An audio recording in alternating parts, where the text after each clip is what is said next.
Friday and Saturday. A full look at your forecast coming up. Now on News Channel 6 at 6, the latest on Augusta's ambulance contract, what city leaders decided at today's meeting. Plus, a deadly shooting in Aiken County. We'll have the latest details for you. And road work on I-20, how new traffic circles will make exit 183 safer. As your News at 6 starts now. Live from Television Park, this is WJBF News Channel 6 at 6. Good evening, everyone. I'm Jenny Montgomery. Thank you so much for joining us tonight. Coverage you can count on begins with Augusta saying no to a new ambulance contract as a divided commission fails to follow the recommendation of staff. Approval of a new contract was needed for the city to apply to the state to be awarded the county ambulance zone, but there wasn't support. News Channel 6's George Eskala is back from the meeting now with details. George? Jenny, it was a rush job. The ambulance company proposals were open Monday, and this afternoon, commissioners were voting on the recommendation. AmeriPro EMS, not Gold Cross. But after the dust cleared, city leaders saying no. It's as critical a vote city leaders have faced in years. It's make or break, do or die. That application is due by 5 tomorrow. So, and I think my colleagues on the commission know that. The procurement department telling commissioners they took what is normally a 45 to 60 day bid process and turned it around in 3 days. The company being recommended AmeriPro after it outscored longtime provider Gold Cross during evaluations. But commissioners not sold on the recommendation.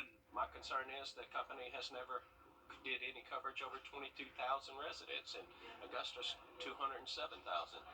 I think what we're going to be doing is setting ourselves up for failure. AmeriPro negotiated a $180,000 a month subsidy from the city. In addition, the cost is more than what Gold Cross was asking for in the first place. The vote to contract with AmeriPro divided the commission 5-5.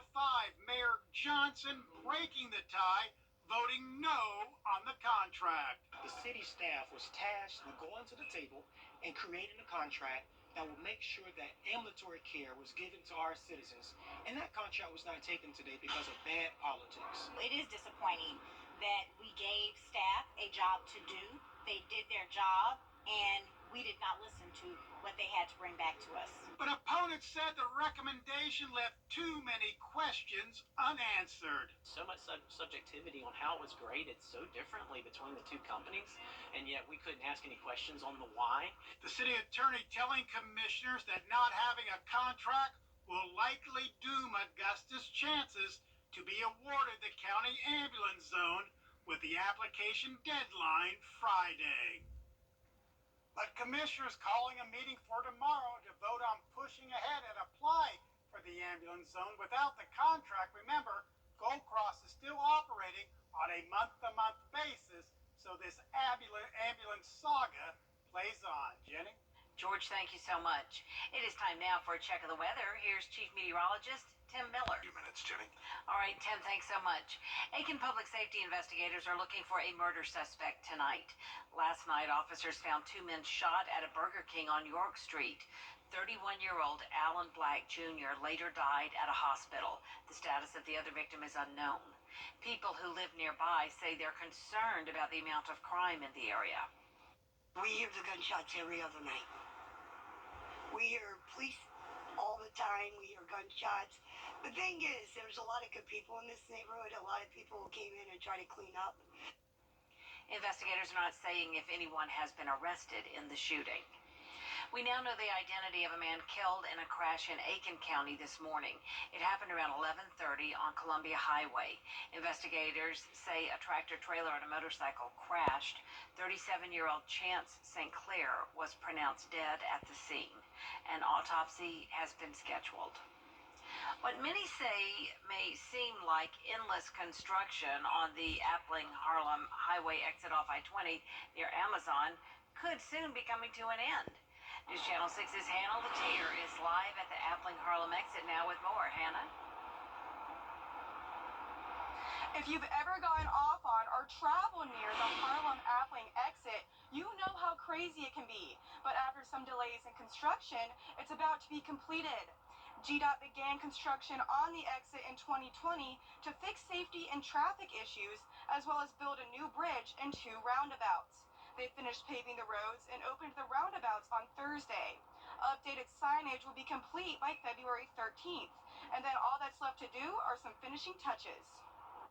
It should, according to all the data and analysis and everywhere else we put them, it should resolve the traffic issues we're having there.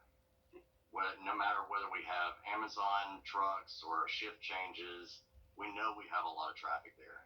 And so this design should fix the problems we're having with traffic.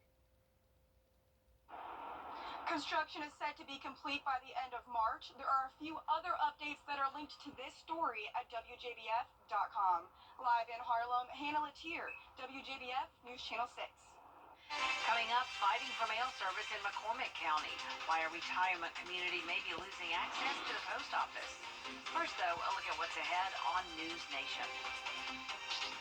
Tonight on News Nation.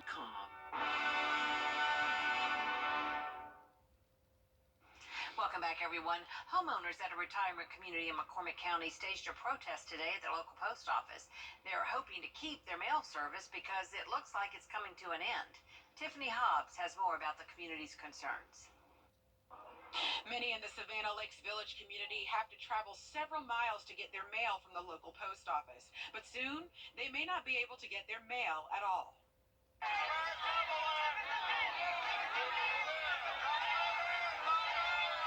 The decision to stop mail stems from a U.S. Postal Service policy change for new developments after 2012. They're requiring those with newer homes with approved delivery to get cluster mailboxes. Savannah Lakes Village opened in 1989 and sits on more than 4,000 acres. Older homes in the community will still receive curbside delivery. Just doesn't seem fair. And on top of that, what we have is a postmaster that just won't talk to us. I mean, we can't get anybody in the post office to talk to us. We think if they had talked to us in the first place, talked to the POA in the first place, this situation would never exist. Residents in the community remain concerned about accessibility issues in the neighborhood, especially for those with limited mobility. We have a lot of new population coming to South. They build their homes, and some of them are trapped in their homes. They can't drive. For resident Terry White, the medications he gets from the VA through the mail are crucial. I'm on a limited income, so I don't want to have to purchase a P.O. box. But if I don't, and we don't get CBUs installed, then she's going to return our mail. With more than 500 property owners and 40 homes, the community tells me they just want the Postal Service to work with them on a reasonable solution.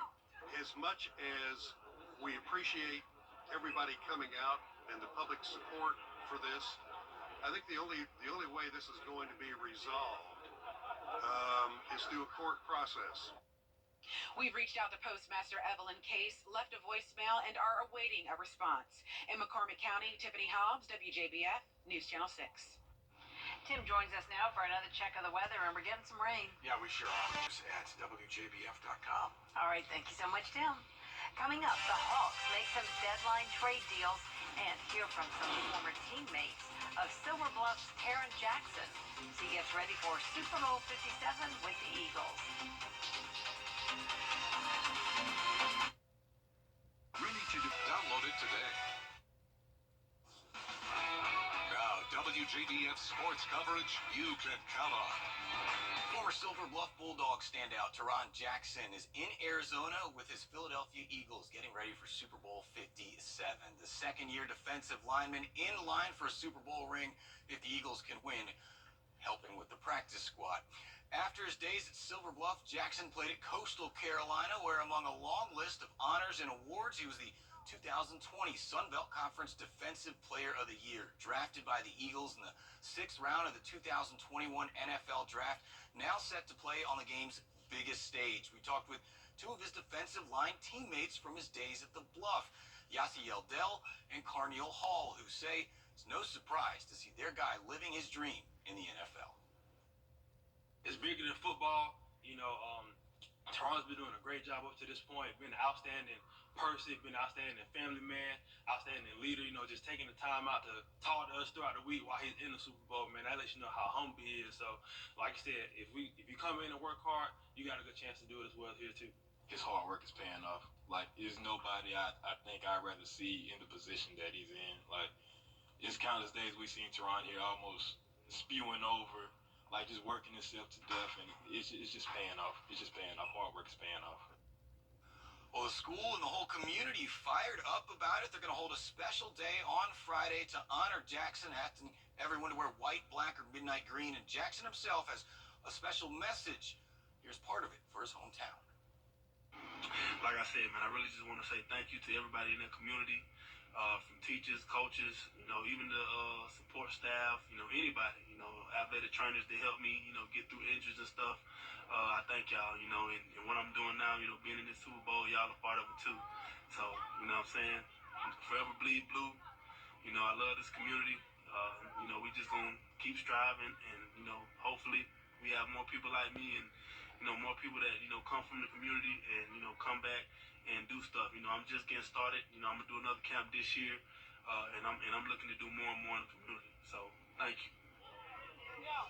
Love to see the hometown guys make it to the big stage. Good luck to he and Jalen Watson. Another signing over at Rich Spring Minetta. Congrats to football player Peter Black's going to go play with the Erskine Flying Fleet. And Carmendi Davis going to North Carolina to be on the cheerleading team at St. Andrews. Thursday, the final day for NBA teams to make trades before the offseason. The Hawks making a couple moves. They traded Justin Holiday, Frank Kaminsky, and 2 second-round picks to the Rockets. In exchange, the Hawks get Garrison Matthews and Bruno Fernando. Was originally a 4-team deal, but that's all it is. Love to see our local guys, though. Excited. We got one on each side. So yeah, that is great. All right. Thank you so much, Brendan. We'll be right back.